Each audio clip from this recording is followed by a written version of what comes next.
You don't have to leave until he does. Introduce the next speaker. He's a good friend of mine. I'll be reading the text, and so it'll seem stiff and formal, but Senator Burke and I are close friends for a lot of reasons. And he represents the 26th Senate District, which is a large and diverse area that includes Crawford, Marion, Morrow, Sandusky, Seneca, Union, and Wyandotte counties. And today is certainly a very sweet day for Senator Burke. In addition to being my primary co-sponsor on the Senate bill version of this 23, he's also an adoptee whose birth records have been closed to him until today. So he has a special story. So we're eager to hear from him about it, from the legislative perspective in making today happen. But we're also equally eager to hear about his personal story and why March 20th, 2015 is going to mean so much to him. So please join me in welcoming my co-sponsor, Senator Burke.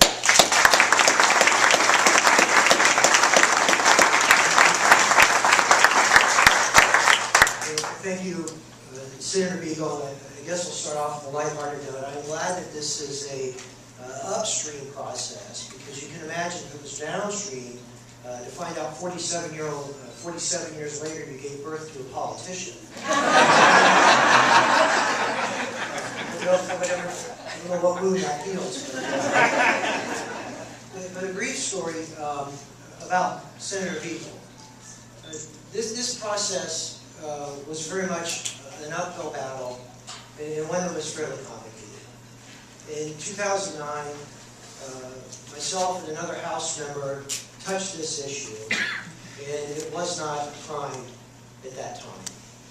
And when Senator Beagle approached me years later, obviously, I said, certainly, I'm with you 110%. And as an adoptee, I'll happily stand with you and take those arrows should they come our direction. But Senator Beagle did the hard work. He carried the ball. I'm happy that I could throw a block now and then if that's what was needed. But it's rare in this business that one of your colleagues also changes your life. So thank you very much, Senator Beagle.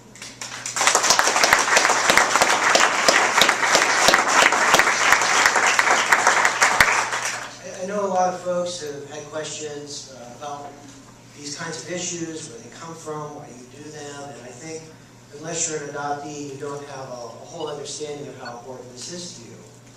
I describe the issue as a stony issue. It's not going to change my life moving forward.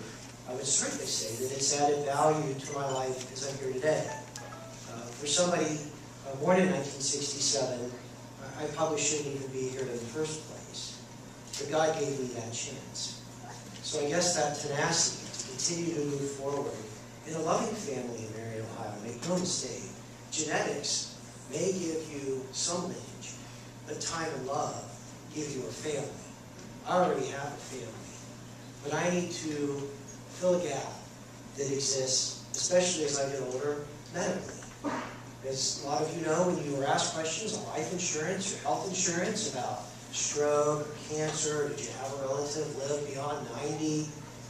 I have only one word: adoption. And the rest of the form just goes uncompleted. So today, maybe I can start down that personal path that leads to a better life for me in the long run. And I have to thank Bill Beagle for giving me that opportunity.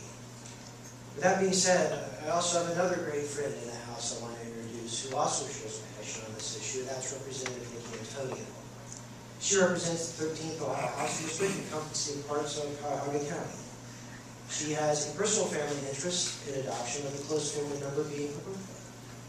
She brought that sensitivity and perspective as a primary sponsor of House Bill 61, which was a companion bill to Senate Bill 23. Representative Antonio proved to be an affectionate and compassionate issue driver on this over in the House, so I thank her for that as well. Please join me in welcoming Representative Antonio.